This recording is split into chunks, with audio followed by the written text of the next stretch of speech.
Slow down to speed up. You may have heard this before. It's a bit of a cliche, but I want to get into this today because I work with so many men who are really stressed out. They're taking on too much. They're always sprinting. They're always achieving. And what happens is they find themselves burned out. And it's just not a sustainable model. So I want to talk about this concept of slowing down to speed up. Hi, I'm Michael Ceely. I'm a licensed marriage and family therapist, and I specialize in men's mental health. So this is a topic that's really near and dear to my heart because I have been it's been a problem for me, actually, is trying to do too much in one day and hitting that sort of burnout wall. And so I want to give you three actionable strategies or philosophies that you can use in your life that can actually help you achieve more and get more stuff done without being so stressed out. It's the sustainable model. Okay, so let me paint a picture for you. Let's say it's a Monday. Let's say that you got up a little bit late because you had a fun weekend trying to enjoy your life and you're at work and you just have all these emails and your whole day is rushed. You're saying yes to things, and by the end of the day, you're like, I didn't accomplish anything today. Everything that was like kind of on my to-do list that I wanted to get done did not get done because I felt like I was just playing catch up all day. And maybe even the rest of the week kind of goes that way. So the problem here is not necessarily the outside stressors that are coming in, but it's more about your own internal strategies. And I want to give you the first thing that you can do to slow down, to speed up, as I call it, to really get more stuff done, kind of more of a long game. So you look back on your last 6 months and you get all this stuff done and you're not spinning your wheels. So here's the first thing, and this has really worked for me and for a lot of clients I work with, and it's looking at your schedule for the next day the night before. As nerdy as this is, and you might say, I don't have time to do this, is a very strong proactive hack that you can add to your routine that will make the next day go much more smoothly. Here's what you do. Before you go to bed or at a certain hour, you take about 5 to 10 minutes and you look at your schedule for the next day. Either it's on your calendar or you have it written down old school. I prefer it in writing, but I know a lot of you are resistant to that, but you can at least do it in a digital sort of, online calendar. Look at what you have going on the next day and tweak it. You may need to cancel something.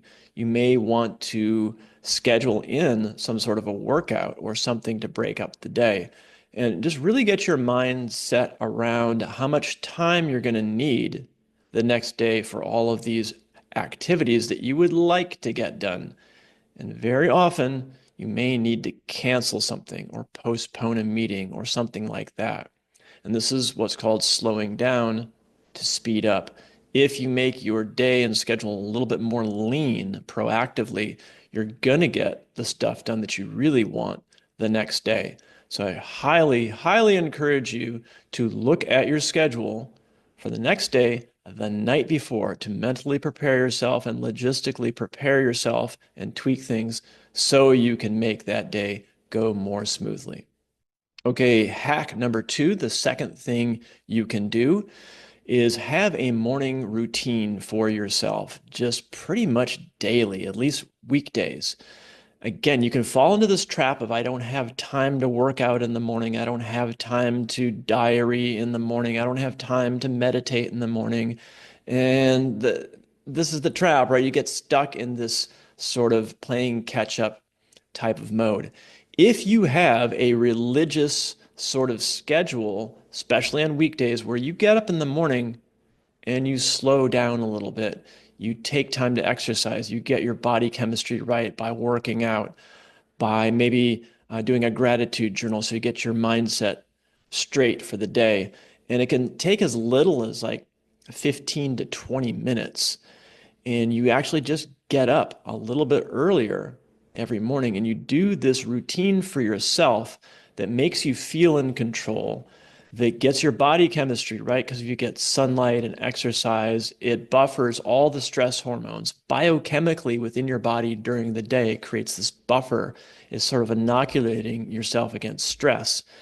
Likewise, if you have something where you meditate or you pray or you journal, it really gets your mindset right for the day. We're able to be more calm, be more present. These rituals and routines that you have, you may think, well, I don't have 20 minutes in the day.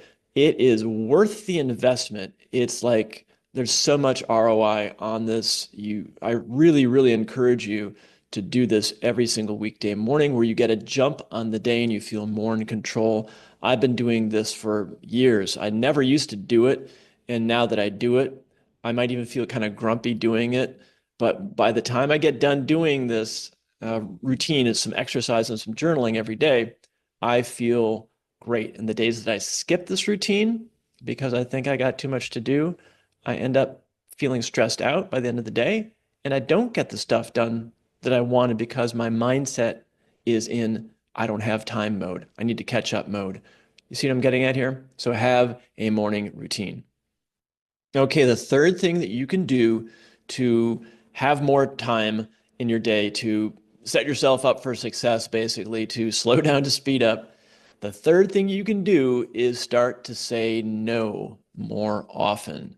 When someone says, hey, can you just take a look at this slideshow for my presentation? Hey, can you just, contact this person? Can you put out this fire for me? If this is coming up during your day at work, feel free to start saying no.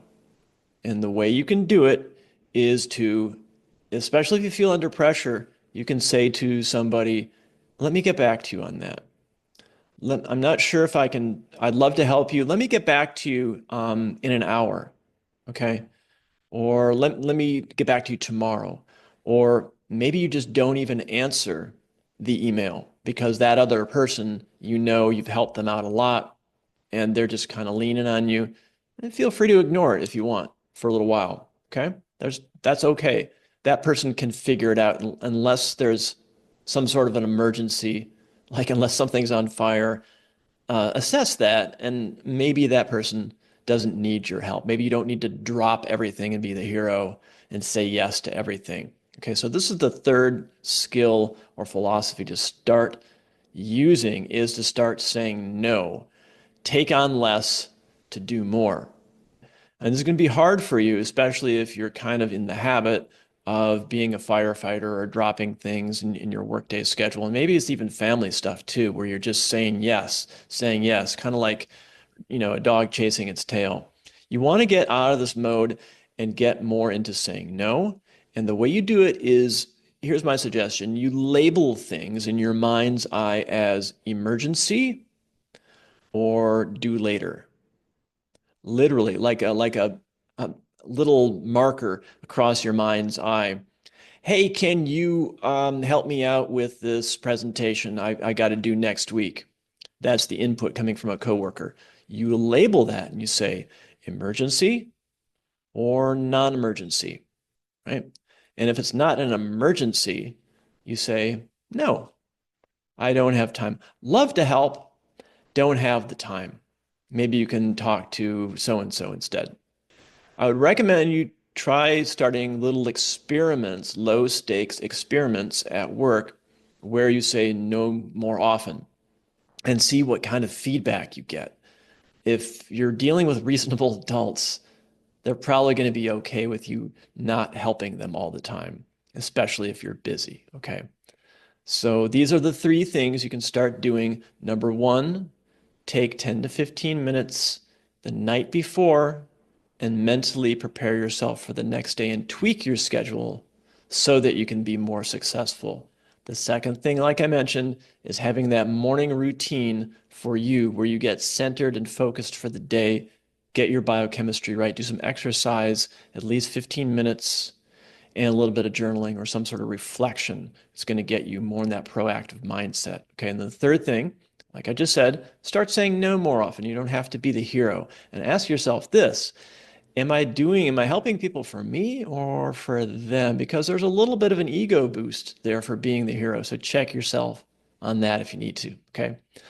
Again, my name is Michael Ceely. I'm a therapist for men, and I love helping men deal with these kinds of problems because I fell into this mode also in the past. I do it sometimes even today and have to remind myself. So this video is to remind myself too, to not be the superhero and not be the person who's always chasing, but taking a breath and slowing down to speed up.